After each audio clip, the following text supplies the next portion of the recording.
Showtime! Ladies and gentlemen, please make your way to your seats. Showtime! Please make your way to your seats. The show is about to begin. Showtime! Let the magic begin. Large language models. Speaking of AI, this was a cool article from Gizmodo. I love Gizmodo. I read Gizmodo every single day. Gizmodo and Engadget are my go-tos for things, but shout out to Gizmodo.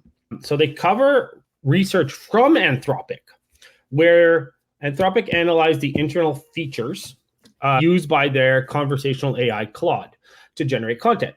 So using dictionary learning, they extracted millions of semantic building blocks that Claude draws on to reason and generate text, which sheds light on the representations inside Claude's neural network kind of black box.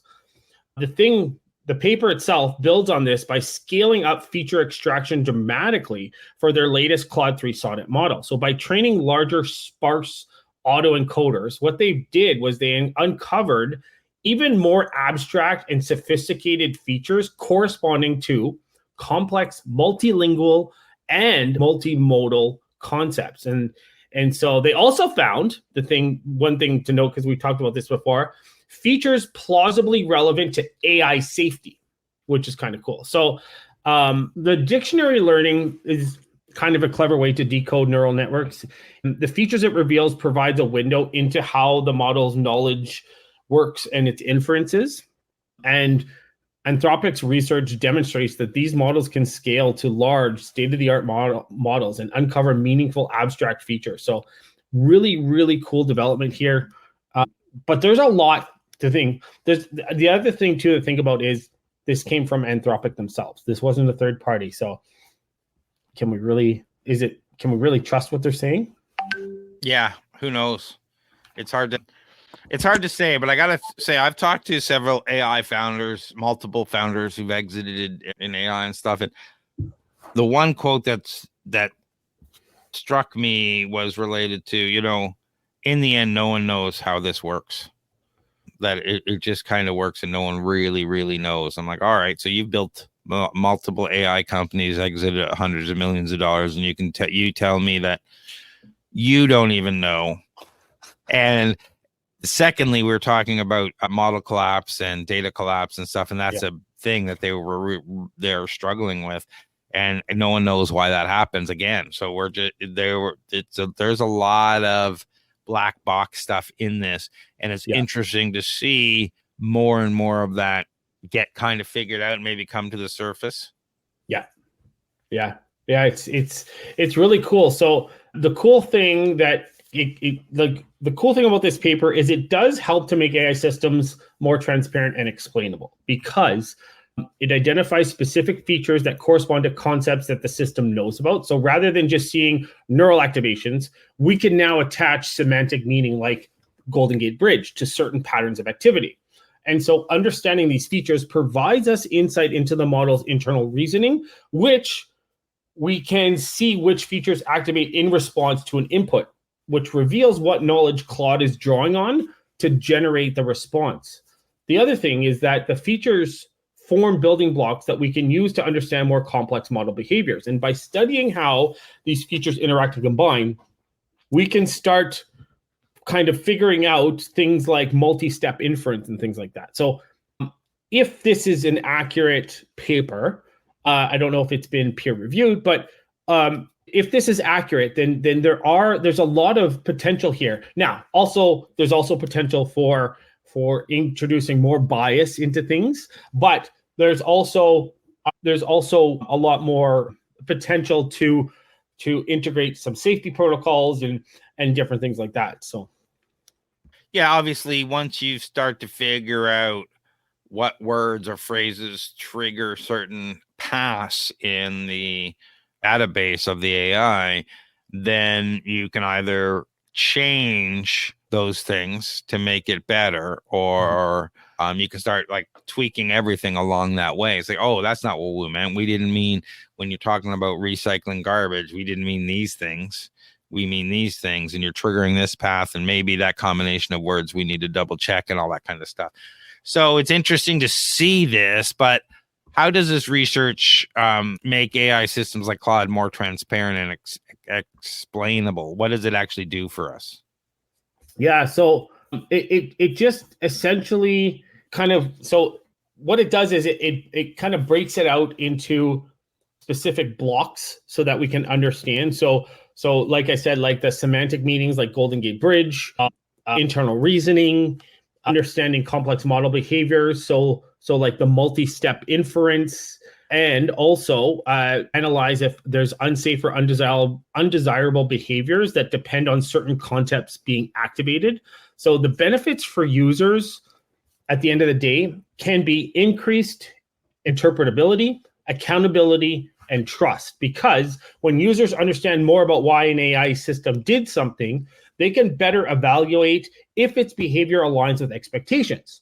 So features help provide that missing context about the system's internals, and users can also verify an AI isn't relying on problematic reasoning related to fairness, ethics, or safety. So transparency is key for safely deploying these capable AI systems.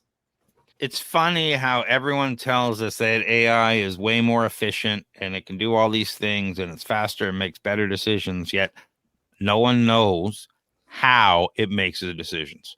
Well, you're looking at this. No, we're figuring it out now. Yeah. Is what I'm saying. This is like that a company like Anthropic is developing these white papers and doing this research, even though how many years have they had their AI product out there? Yeah. That they're just doing this research to figure out how, it kind of does this, but how does it choose which path to take? How does it choose, the Golden Gate Bridge adjacent? Like this is interesting that they evoke subjects that were Golden Gate Bridge adjacent once they mentioned the Golden Gate Bridge, like Alcatraz, California Governor, Newsom, Hitchcock movie Vertigo, which were all set in San Francisco, and told them to identify millions of features, a sort of Rosetta Stone to decode Claude's neural network. So that's very interesting, where you kind of feed it something and then see what happens. And like, I don't know, it's kind of like a MRI, I guess. You're trying to figure out which areas of the brains are lighting up when stuff is happening. Yeah, exactly. Yeah, it's like an MRI for AI. Yeah, that's a great way to put it. So it just validates that no one, like, they're just trying to get to the point of understanding how the generative AI works. So what do you think Anthropic's motivations are to present this information? Yeah. So it's interesting. Is for-profit AI company, right? So they can have certain motivations that shape how they present their research to the public. So the potential motivation, so promoting their technology and capabilities to investors and customers, establishing themselves as a thought leader in AI interpretability and safety, building public trust by showing their models are transparent and explainable. But some reasons why they should not be taken at wholly at face value is there could be biases and selective reporting to portray the research in the best possible light. So negative results may be omitted. And I actually was messing around with that the other day, is getting a summary, but telling the AI that's summarizing to not focus on certain things or to omit certain things. So it's interesting.